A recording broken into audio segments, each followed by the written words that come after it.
សួស្តីបងប្អូនឥឡូវនេះខ្ញុំបានមកដល់កដាលវាលស្រែនៃសហគមន៍របស់បងប្អូនប្រជាពលរដ្ឋស្ថិតនៅក្នុងស្រុកស៊ីធរកដាលវាលស្រែល្វឹងល្វើយអូនិយាយទៅគឺថាដីសល់ច្រើនបងប្អូនណាដីស្រឡះហ្នឹងគឺច្រើនហើយបងប្អូនប្រជាពលរដ្ឋនៅតំបន់នេះគឺគាត់ប្រកបការងារកសិកម្មហើយអ្វីដែលចង់បង្ហាញជូនបងប្អូនគឺជាដើមឈើមួយដែលបងប្អូនប្រជាពលរដ្ឋនៅតំបន់នេះតែងតែអាស្រ័យម្លប់ហើយដីទួលម្ដុំនេះ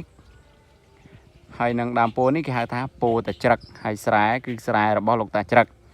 អញ្ចឹងលោកតាច្រឹកបច្ចុប្បន្នដែលគាត់មានបច្ចុប្បន្នអាយុប្រហែលជា80ឆ្នាំជាងហើយគាត់ចាស់មែនតើហើយបងប្អូនគាត់នៅទាំងលោកយាយនៅទាំងលោកតាអញ្ចឹងណាក្រុមគ្រួសារគាត់ហើយនៅតាមផ្លូវនេះគឺជាផ្លូវតាមបណ្ដោយទំនប់ទឹក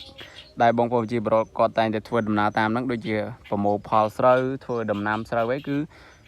ជិះតាមផ្លូវហ្នឹងឯងឥឡូវបងប្អូនឮសัตว์យំនៅលើដើមពោធិ៍ហ្នឹងទេឥឡូវខ្ញុំនាំបងប្អូនទាំងអស់គ្នាទៅស្ដាប់សัตว์យំហើយនឹងទស្សនាដើមពោធិ៍របស់លោកតាដែលគាត់ដាំរយៈពេល17ឆ្នាំហើយបងប្អូនរយៈពេលប្រហែលជា17ឆ្នាំហើយនេះគេហៅថាពោធិ៍លោកតាច្រឹកហើយដើមនេះដំបងឡើយកើតចេញពីសัตว์ជុះនៅក្នុងថោ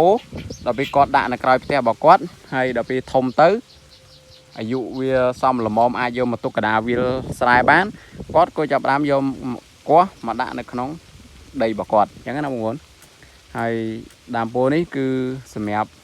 បងប្អូនជាប្រវត្តិអាស្រ័យម្លប់បងប្អូននិយាយទៅចាស់បុរាណគឺគាត់ជាមនុស្សម្នាក់ដែលថាមានចិត្តទូលាយមានចិត្តល្អធ្វើអ្វីដើម្បីប្រយោជន៍សាធារណជនដើម្បីប្រយោជន៍រួមដើម្បីប្រជាពលរដ្ឋដើម្បីមនុស្សគ្រប់រូបនេះបងប្អូនដើមពោធិ៍ធំហើយនិយាយទៅពីអប់ហើយនិយាយទៅពីអប់ហើយដើមពោធិ៍នេះមានអាយុកាលយូរឆ្នាំដែរហើយបងប្អូនអើយតាំងពីខ្ញុំនៅក្មេងហើយគាត់ក៏យកមកបំពោះពាក់ស្បង់យីពោឲ្យអញ្ចឹងទៅហើយទុកកដាវាលហ្នឹងទៅស្រោចទឹកស្រោចអីថែទាំ4-5ឆ្នាំទៅដល់ពេលរយៈពេលជាង10ឆ្នាំកន្លងមកនេះចាប់ផ្ដើមធំធាត់ល្អបងប្អូនពីអប់ណាពីអប់ខ្ញុំអប់ប្រហែលជាពីអប់ហើយធំមកបងប្អូនអើយមកលុបទៅឆឹងទៅឆៃហើយនៅតំបន់នេះគឺមានដើមពោធិ៍ច្រើនណាបងប្អូនដើមពោធិ៍ច្រើនប៉ុន្តែប្រហែលជា2-3 គីឡូដីដើមពោធិ៍1 2-3 គីឡូដីដើមពោធិ៍1អញ្ចឹងណាបងប្អូនចាស់បុរាណគាត់តែងតែធ្វើអញ្ចឹងជាប្រចាំតចំនួនមកហើយនេះអាចចាត់ទុកថាជាដើមពោធិ៍ចំនួនក្រោយបងប្អូនគេថា20ឆ្នាំចុះក្រោមណាជាដើមពោធិ៍ចំនួនក្រោយហើយលោកតាបច្ចុប្បន្នគឺគាត់នៅមានបច្ចុប្បន្នអាយុនៅឡើយហើយគាត់តែងតែមកមើលថែជាប្រចាំបងប្អូនហើយប្រជាពលរដ្ឋនៅក្នុងសហគមន៍នេះតែងតែអាស្រ័យម្លប់ដាក់ម៉ូតូដាក់របស់របរឬក៏មកជ្រោកក្រោមម្លប់នឹងដើម្បីមើលសัตว์មើលធាតុមើលគោមើលក្របីមើលស្រែមើលចំការអញ្ចឹងណាបានម្លប់នេះហើយបងប្អូននេះអញ្ចឹងគុណបំណាច់របស់លោកតាក៏ដូចជាក្រុមគ្រួសារលោកតាគឺមានគុណបំណាច់ធំធេងណានេះគេហៅថាប៉ុនទាំងយប់ប៉ុនទាំងថ្ងៃនៅពេលដែលយើងធ្វើប្រយោជន៍ដល់សាធារណជនបែបនេះគឺមនុស្សអាស្រ័យផលស្ទើរតែរាល់ថ្ងៃមកច្រកក្រោមម្លប់ទាំងយប់ទាំងថ្ងៃឃើញហើយបងប្អូនអញ្ចឹងចាស់ពីដើមឈាមជ័រជាខ្មែរគឺជាមនុស្សម្នាក់ដែលមានចិត្តទូលាយខ្លាំងណាបងប្អូនចិត្តទូលាយធ្វើប្រយោជន៍ដើម្បីតែប្រយោជន៍រួម